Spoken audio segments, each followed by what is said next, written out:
ગંગા ઘાટ જોવા જઈએ. હાલો તો આપણે જઈએ ગંગા ઘાટ.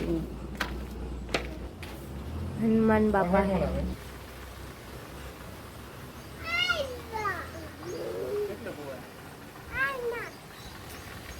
આથી તો આજે કેટલાક પગથિયા પછી ડૂબેગા મેં હે નથી. આ હિતરાઈ માતાજીનું મંદિર છે.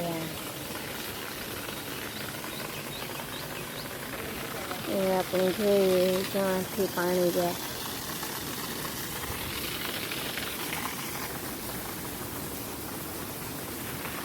જો આમાં ખૂતે જાય એવું હે તો હું ઘાસ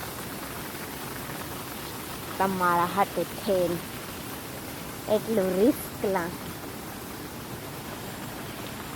આમાં સેટું હલાય ને કે આમાં હે ઘરું તો હોય કે આ બહુ ઊંડી છે.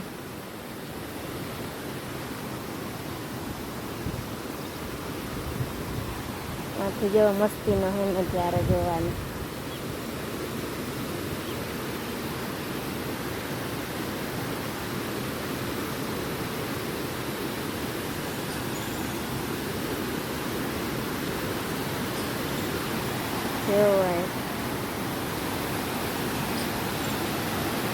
અટાણે જો મેં કેટલા દિવસે બંધ થઈ ગયો તો એટલે એટલું પાણી જાય.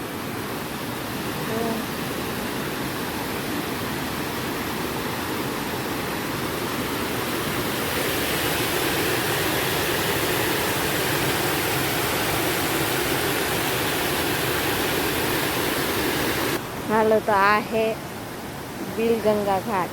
જોયું ને તમે? કોક દીક બિલેશ્વર આવો મહાદેવના દર્શન કરવા તો આવજો જરૂરથી.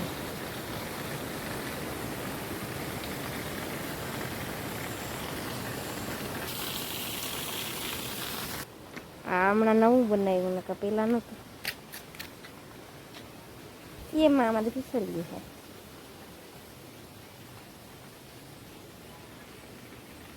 બાકી વાતનું હે મંદિર તો જે કહેલું ને પીવાનું પીપરે તમે સાંભળે ગો મોરલાનો અવાજ છે.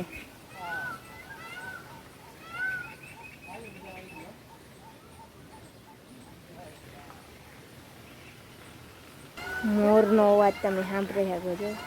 સંભળાય તો મકર જેવો હકો તમે જોયો દેખાય. જો એટલી ધ્યાન રાખવું પડે આપણે. મકરનો શિકાર બને શકે જો ડૂબે છે. આ બી સડક કરે એટલો મરી ગયો અહીં. હાલો તો આપણે ઘાટ જોઈ લીધો એવા આપણે જઈએ મંદિરે કે આગળ એવું હે ને પ્રોગ્રામ ચાલુ થવાનો હે ને હામિયા થવાના હે એટલે હાલો.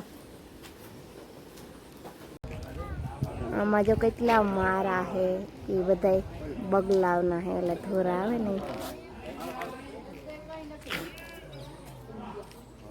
જોમાં બેઠા પાટા ચોખ્ખું ન દેખાય. એમાં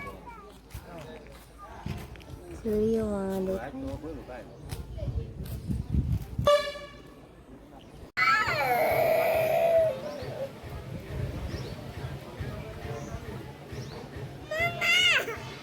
હા હા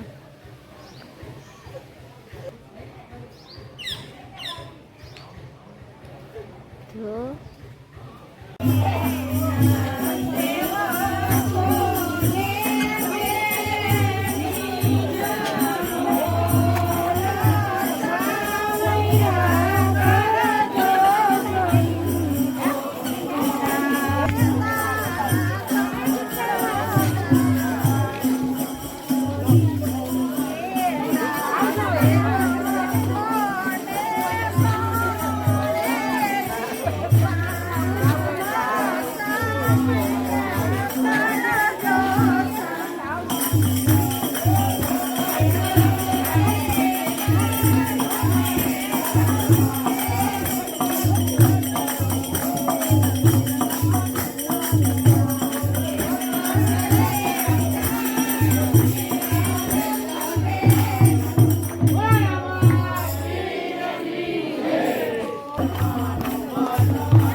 તો આ અમે કરી લીધા એ જો બાપુની સમાધિ છે ના સમાધિ જવારવાનું અને એ બધું જવારવાનું હોય એટલા જણા બધા હતા. દયારામ બાપુ એ સમાધિ છે, આ ફૂલ સમાધિ છે. એણે કીધું હતું કે મને અગ્નિ સંસ્કાર આપજો એટલે એની ફૂલ સમાધિ છે. જો મારે હાહુ બધા વધારે અમે વધારે લીધું.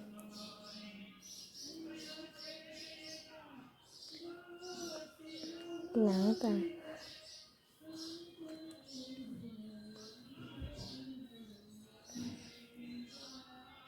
એટલા જણા આવતા. હામિયામાં હાંજનો પ્રોગ્રામ તો હું તમને ન દેખાડે હજી, કેમ કે હાંજી મારા દેરનો છોકરો કુશાલ હતો એ નહોતો રહેતો, બપોરે સૂતો નહોતો, તે હુવાનો થયો હતો ને એટલે કંઈ નહોતો રહેતો. એટલે પછી અમે 10 વાગ્યામાં તો વહી ગયા હતા અને પ્રોગ્રામ 11 વાગે ચાલુ થવાનો હતો.